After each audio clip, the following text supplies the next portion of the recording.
La garde à vue est une mesure de contrainte régie par l'article 62.2 du Code de procédure pénale. Elle est décidée par un officier de police judiciaire à l'encontre d'une personne soupçonnée d'avoir commis ou tenté de commettre un crime ou un délit.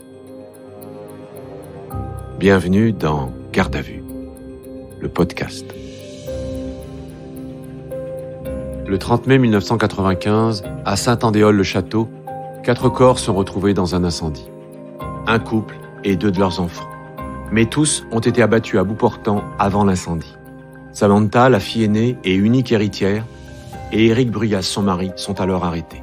Leur garde à vue, commencée à 6h30 du matin le 14 juin 1995, se poursuit.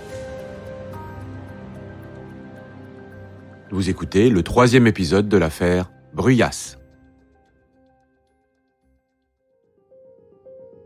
En un quart de seconde, je suis passé de l'amour à la haine. Samantha Bébien. Je savais que c'était lui.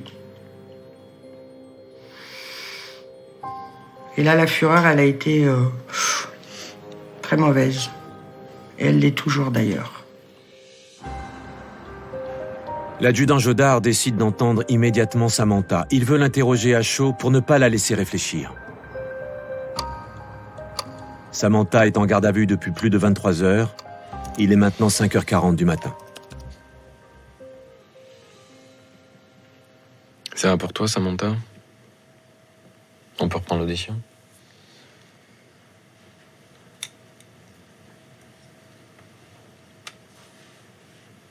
Ok. Pourquoi, selon toi, ton mari a mis le feu à la maison de tes parents? Je sais pas. Pour effacer ses traces. Qu'est-ce que tu veux dire? Comment il aurait pu mettre le feu après avoir découvert tout le monde? S'il a mis le feu, c'est forcément qu'il a tué toute ma famille. C'est pas possible autrement. Et pour quelle raison, à ton avis? Après le drame, il était obsédé par l'argent. Par l'héritage, les assurances de la maison. Elle a complètement basculé. Son seul souhait, c'est de nous aider à Adjudant Jodard, brigade de recherche. découvrir les indices, voire les preuves de la culpabilité de son mari. Les gendarmes savent que dès le lendemain des faits, Éric Bruyas est allé chez l'assureur accompagné de Samantha, avec une liste très détaillée des biens de la maison. Mais pourtant, vous êtes allés ensemble juste après chez l'assureur. Oui, c'est vrai, mais c'est lui qui a pris le rendez-vous. C'est lui qui a fait la liste, l'inventaire de la maison de mes parents. Fallait toujours rajouter un truc.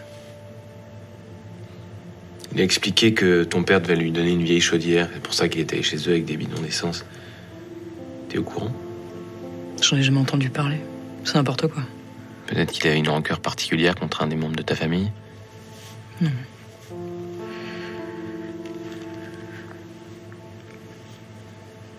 Mais il en veut à tout le monde.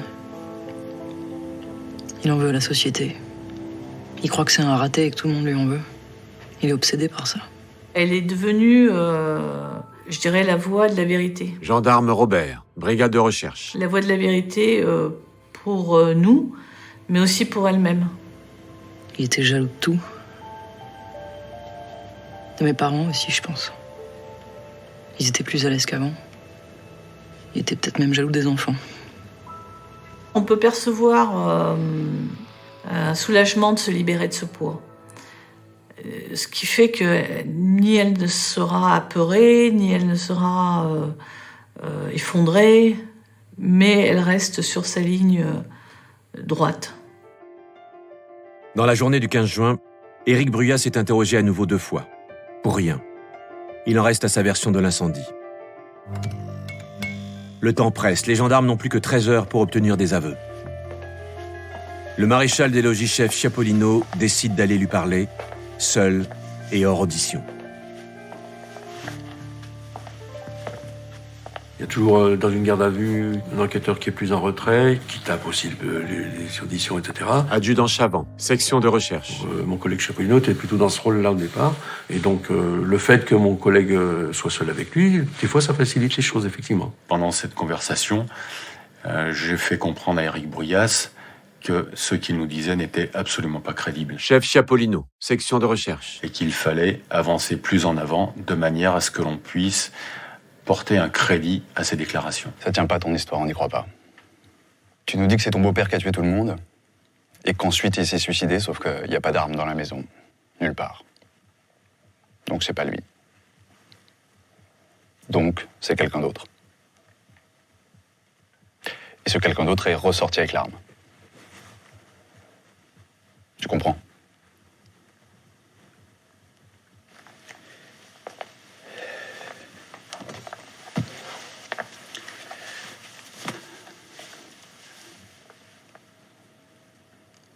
Je sais pas, peut-être que t'as croisé quelqu'un quand t'es venu en fin d'après-midi.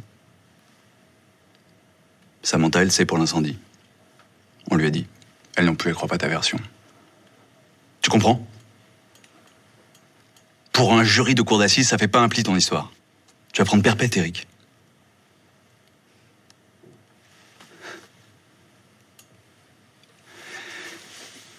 Faut que tu parles.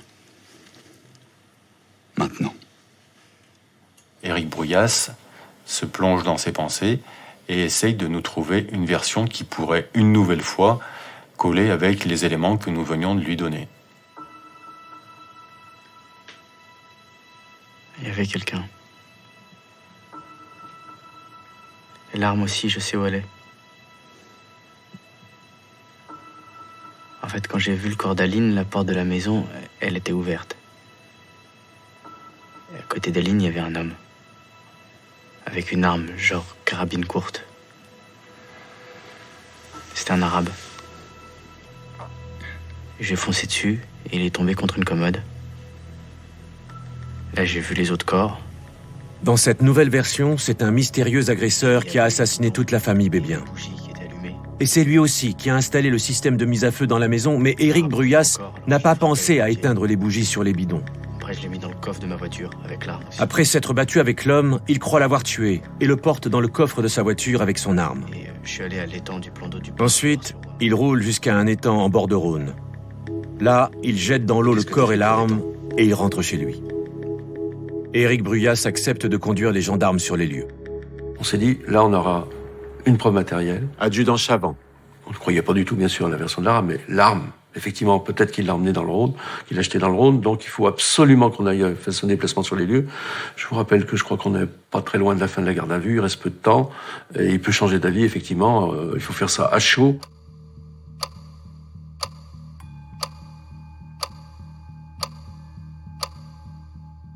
Il est 20h30 quand les gendarmes arrivent à l'étang du plan d'eau du Pin avec Éric Brouillasse. Il nous montre comment il a fait pour jeter le corps, pour jeter l'arme, il nous indique le lieu, et non, il donne des détails, mais il est conforme à sa personnalité, froid, méthodique, pas abattu non plus, parce que de toute façon ça colle à sa version. Il croit à sa version, ou il veut nous faire croire qu'il y croit. Il est trop tard pour faire intervenir la brigade fluviale et espérer retrouver le corps de l'agresseur et l'arme dans l'eau. Mais sur la berge, les gendarmes retrouvent 3 cartouches de calibre 22 long rifle. À 22h30, de retour à la gendarmerie de Givors, Éric Brouillasse est auditionné pour la 7e fois. Il répète sa dernière version, celle qu'il a confiée hors procédure en fin d'après-midi au maréchal des logis Chiapolino. Les gendarmes décident d'organiser une confrontation entre les 2 époux. C'est leur dernière chance d'obtenir des aveux d'Éric Brouillasse. La garde à vue se termine maintenant dans moins de 6 heures. L'idée, c'est effectivement qu'il craque face à elle, que face à la seule survivante, face...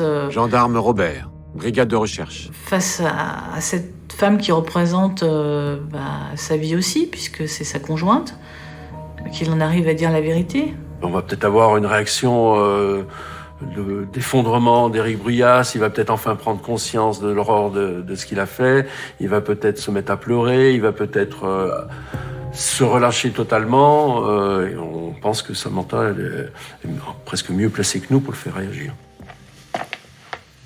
Les adjudants Chavant et Jodard ont indiqué aux 2 suspects qu'ils ne doivent pas se parler directement. Pour garder la maîtrise de la confrontation, ce sont les gendarmes qui donnent la parole à l'un ou à l'autre. Samantha, selon toi, qui a assassiné toute ta famille et provoqué l'incendie de la maison? C'est lui. Il a a tué tout le monde et après il a mis le feu. Tu penses quoi de la réponse de ta femme? Je pense qu'elle se trompe.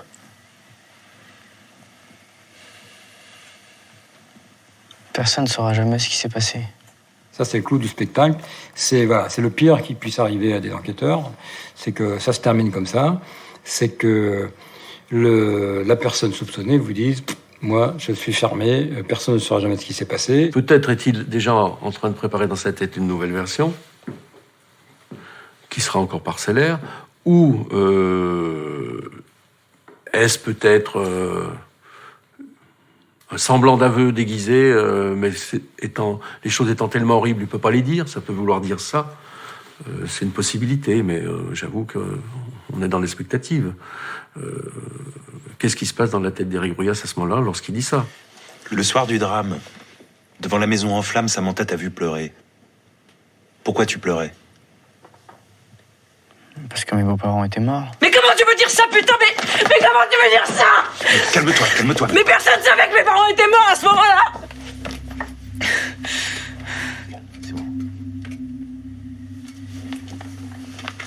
C'est toi qui les as tués. T'as tué tout le monde. Et t'as même pas pensé à moi ni aux enfants. Heureusement pour lui qu'il y avait plusieurs gendarmes entre nous. Samantha Bébien. C'est tout ce que je peux dire, voilà. Là, j'ai vu rouge, j'étais prête à le tuer. Il a le regard figé, il est inexpressif. C'est tout juste s'il sait que c'est sa femme qui est en face de lui. Et là, on comprend vite que ça va pas avancer. Qu'est-ce que tu penses de sa dernière version? Celle du mystérieux tueur? C'est n'importe quoi. Tout ce qu'il a dit est faux. Moi, je pensais que ma famille, c'était la sienne. Quels étaient tes sentiments à leur égard? C'était ma famille. Quand les gendarmes sont venus me dire qu'ils avaient trouvé papa, maman et Vincent dans la maison, moi, je croyais encore qu'Aline était vivante. Je te l'ai dit. Mais toi, tu savais qu'elle était morte. Putain d'enfoiré. Je t'ai dit, je jure devant Dieu, que si elle est vivante, elle viendra à la maison vivre avec nous, elle aura tout. Toi, tu m'as dit oui, bien sûr, mais tu savais. Tu savais qu'elle était morte. Tu savais. Espèce de connard, tu savais. Parce que c'est toi qui l'as tuée!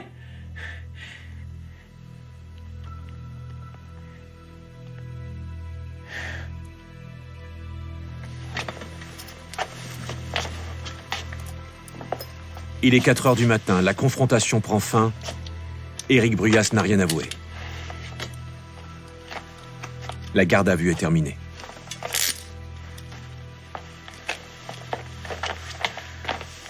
La vérité, je l'aurai jamais. C'est impossible. Et même s'il me l'a donnée à l'heure actuelle, j'y croirais pas.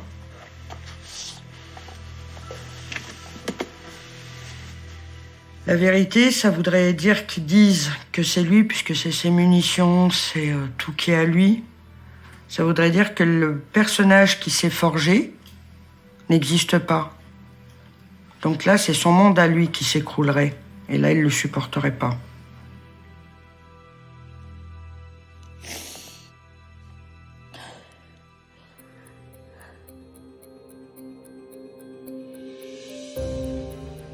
Ce 16 juin 1995, à l'aube, Samantha est relâchée.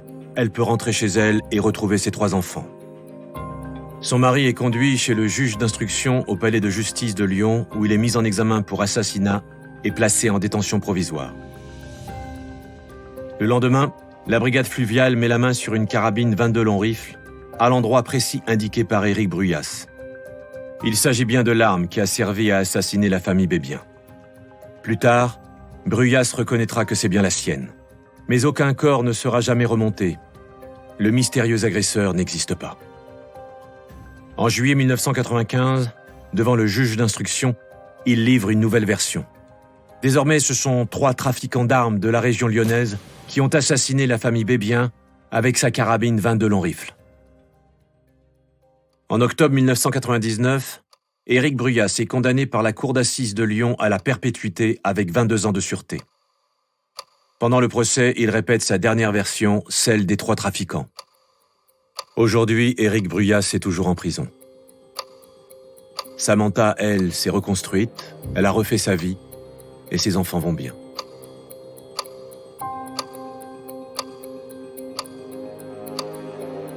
Vous venez d'écouter le dernier épisode de l'affaire Bruyas. Retrouvez-nous bientôt pour une nouvelle affaire. Et d'ici là, n'hésitez pas à vous abonner à ce podcast et à lui mettre plein d'étoiles.